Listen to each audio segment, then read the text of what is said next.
Round sa mama ko! Round! At wala rin nga seawall na mas matibay nun.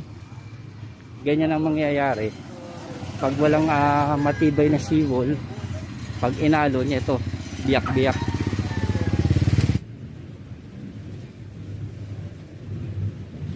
Napaganda yung lugar nila, pero sila, tingnan mo.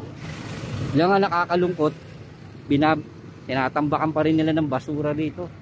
Nililinis na, pero na yun, patuloy pa rin sila nagtatambak ng mga basura. Ito, kung mapapansin nyo mga tol, ito yung dating napupuntahan natin, may mga bahay dito, may tambak. Ngayon, inalis na rin yung ibang mga bahay dito. Naalis na rin dito yung mga parang na tumigas na ng basura. Oh. Wala na siyang bahay dito na nakatayo dito mismo sa may dagat. Ang seawall lang dito, ito lang parang